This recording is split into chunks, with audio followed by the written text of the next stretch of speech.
Hello, everyone, and welcome to a presentation about our capstone project that we worked on together with Professor Yoon-Jin here at UCI. My name is Michael Jinko, and I'm here today with my team members Chen Si-yin and Connie Cheng. This is a quick look at the table of contents that we're going to cover. Let's start with the introduction. Our project is titled as Autonomous Driving Sensors at Extreme Environmental Conditions. First, let's look at what are the current needs in the sensors industry.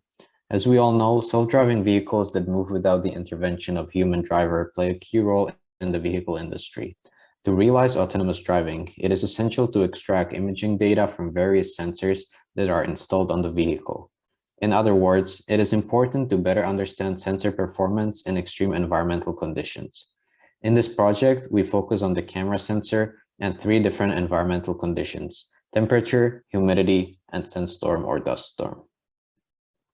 Now let's move on to our project goals and objectives.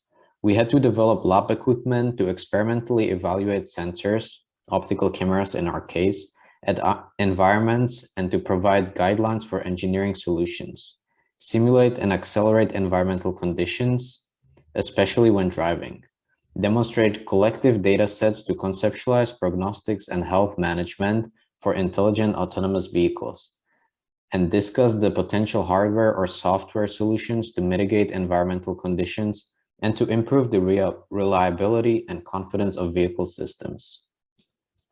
Here is a quick look at our Gantt chart that we followed throughout the project's duration. This is a quick overview of the project flowchart. Inside the environmental box, the camera sensor was introduced to different environments. First is temperature that can put the lens under thermal stress. The second is humidity that can cause water droplet formation on the lens. And lastly, there is sand that can cause scratches on the lens. The damages are introduced to the camera, and then the data in form of images is collected from the defected cameras. These images are then restored and classified using our software. Now it's time to move on to the next part, which is the hardware design of our environmental box. On the right, you can see an illustration of how we imagine the box to look like in the beginning of the project. The goals of the design and manufacturing of the box were to create a sterile environment for camera stress testing, allow modularity for environmental inputs, and make it easy to use and durable for future iterations. First, environmental module is a humidifier that supplies humidity into the box. The goals for these modules were to closely approximate humidity conditions found in real driving conditions and be able to supply enough humidity such that air saturation is made possible and condensation can occur. The goals for the feeder system that is supplying the grain media into the box are as following. The media must accurately simulate environment that vehicles would find in real-world conditions. The feeder must have a repeatable mechanism to control the flow of the grain media, and the setup must be sturdy and not fail due to vibrations. Here is a quick look at our Pew matrix that we used to decide on our final feeder system design. As you can see, we considered 5 different design options, but ended up going with butterfly valve and vibration module. The blower system used to blow sand and hot air onto the camera had to accurately simulate environment that vehicles would find in real-world conditions, which in the US is on average between 6 to 12 miles per hour. It must have a repeatable mechanism to control the airflow, and it must not fail due to vibrations. Here is again a quick look at Pew matrix that we used to select our final heating module design for our box. From the picture, you can see that we ended up using an inline heater to heat up our airflow and raise temperature within the box.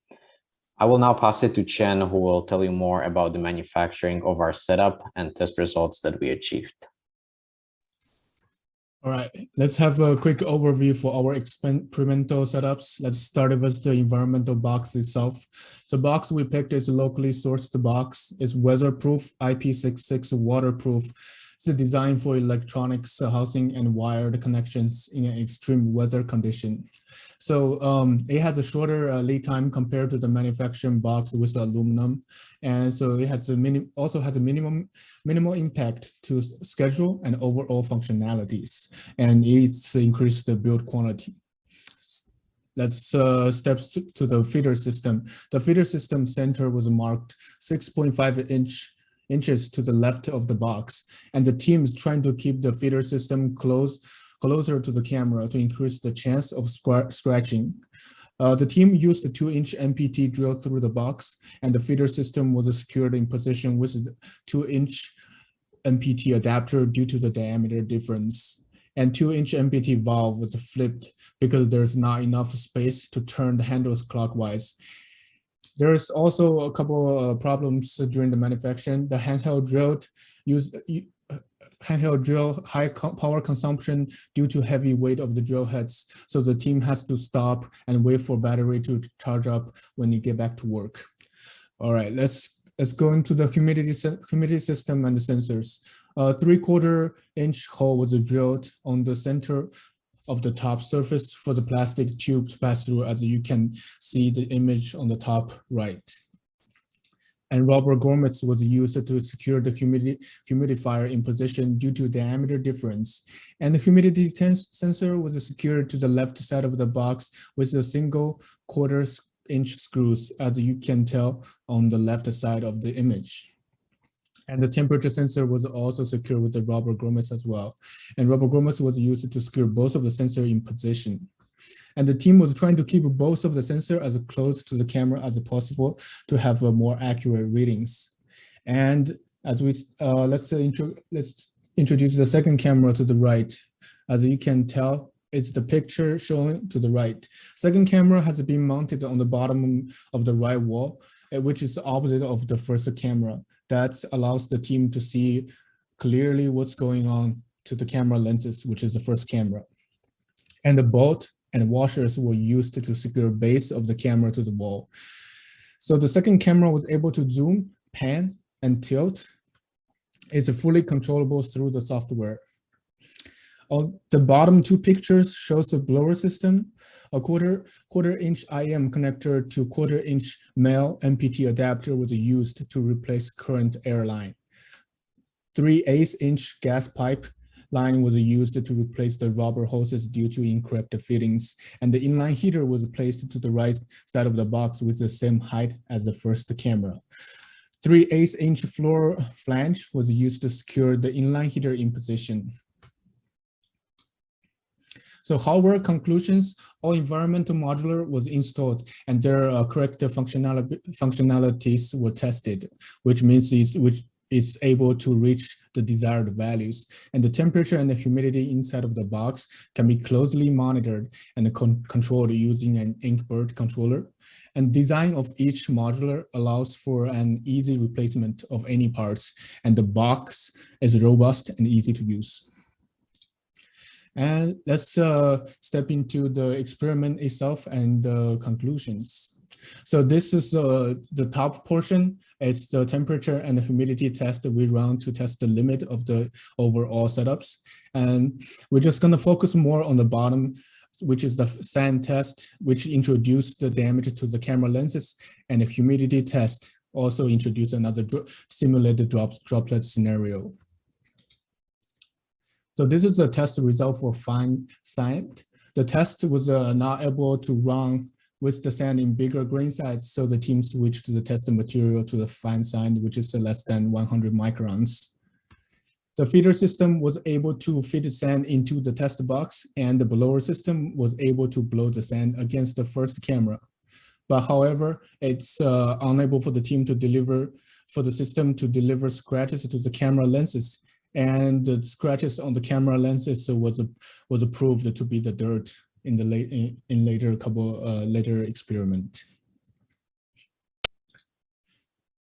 And then the team switched the sand to a size greater than 100 microns to ensure constant feeding rate. The coarse sand was able to deliver the constant feeding rate, and the blower system was able to blow the sand against the first camera, but for this coarse sand, it's unable to create scratches on the camera lenses due to the special coatings. After hours of continuous sand test, the team concluded by using current setup, the camera was unable to getting scratched by due to some special coatings. So the team manually scratched the camera and examined the image produced from the damaged camera lenses, as you can tell from the image to the top right corners. And the image on the bottom right showing is just the experiment itself, the process of the experiment. So for the test result, for the humidity test result, the team let the humidifier running for certain periods of the time to examine the effects of the droplets on the camera lenses. Both of the camera was mounted vertically in this two tests. There are barely any droplets formed on the camera due to the camera lenses coating after 1 hour testing. So the team decided to do a longer range of the test, which is starting from the 11 p.m. the first day to the 2 p.m. on the next day, which is the 15 hours total. There are small droplets formed on the upper half of the lenses. This is due to the rounded shape. The bottom of the lenses droplets, once the droplets formed, it's just gonna fall off. Following up, we ran the overnight humidity test, which is from 2 p.m. to the 2 p.m. next day, but with the camera mounted horizontally. This is the intention of increase the chance for forming droplets on the lenses. After 24 hours, there are some small droplets and a few big droplets formed on the lenses of the camera. This is only possible because of the specific mounting position of the camera. Big droplets are staying on the lens because the lens is pointing upwards. Experimental conclusion, the team successfully introduced the damage to the camera, and the team successfully demonstrated the droplet scenario on the camera. Also, the team was able to record the image produced by the first camera under different conditions for each team to analyze. From now, I'll pass to Connie to introduce the software improvements. So in the software part, we follow the process of image acquisition, image preprocessing, and extract the important features in our images. There are two ways that we evaluate the performance of our images. The first way is implementing image quality detection by measuring the image quality factors of sharpness, color accuracy, and distortion using OpenCV image processing methods. The second way is using machine learning to detect objects and classify them through YOLO V5 model. Then we adopt image restoration using generative adversarial networks to mitigate the artifacts and see how it can improve the image qualities. We're going to talk more about these four main software topics in our project.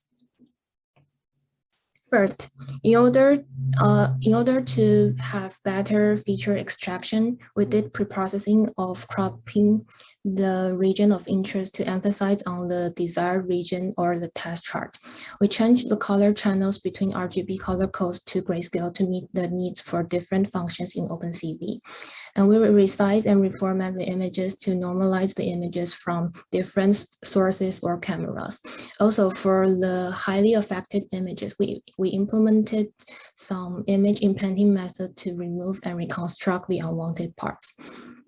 In our case, we are more focusing on the effect of water droplets at this moment, and we'll talk about it in image restoration part. For the image quality detection, we pointed out three most important image quality factors and did the software analysis. For the sharpness factor, we used Laplacian method to do edge detection and return the variance of the image to determine whether the image is blurry or not. As the testing results shows, the clear image would have a higher value, and if we spray the water droplets to make it blurry, the value decreases because of the fewer edges detected.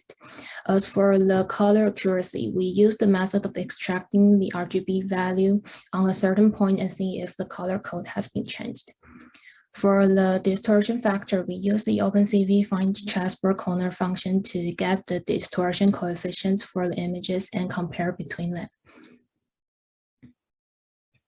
In our second way of evaluating image quality, we focused on a popular object detection algorithm, YOLO, which involves convolutional neural networks for object detection in real time. We took the photos on the street to test this model and apply the water films on the lens to a certain level and see how the classification probabilities would change. For the image with no water on the lens, the average probabilities for the cars is 65%. For the image with thin film of water, it changes to 68%, and we briefly conclude that the stochasticity and learning rate can adapt to this blurred imagery. While for the image with a thick film of water, the average probability goes down to 42%, and it makes sense for us to get the training results decrease in a certain level of water film. For the image restoration, the advancement of generative adversarial network is implemented to predict more realistic images in a large missing region. And the attentive recurrent network is attached to the GANs model to emphasize on the recurrent features and create a precise mask of the region requiring recovery. The image on the bottom right is the live images we captured to assess this model. There are more live images with different levels of artifacts in the following slides. We took the corrupted images on the street and used the YOLO object detection to assess the performance of restored images. We found that in the light corrupted image, there is little to no improvement. In the median level, there is about 1% to 11% probabilities improvement in classification. However, in the high corrupted image, the classification suffers after image remastering. So it is important to know how many artifacts affected on the images. We worked on quantifying those noises by extracting the masks in the restoration model as we see in the second row, and then plot the histogram of them in the grayscale space. When the image is more affected by the droplets, the curve in the histogram will move to right, and if we define the values above 50 to be the droplet region, they are nearly 93% corrupted in the heavy affected case as shown in the table. In conclusion, the software for image quality factors detection has been established, while more tests should be taken to reach the extreme conditions and evaluate the image quality. Also, the validation of YOLO v5 and attentive GANs model is reported with varying degrees of success, that the classification probability is up to 11 improvement in low corruption levels, while in high corruption levels, it needs more extensive testing and training in real-world application. So thank you very much for listening and your attention, and feel free to contact us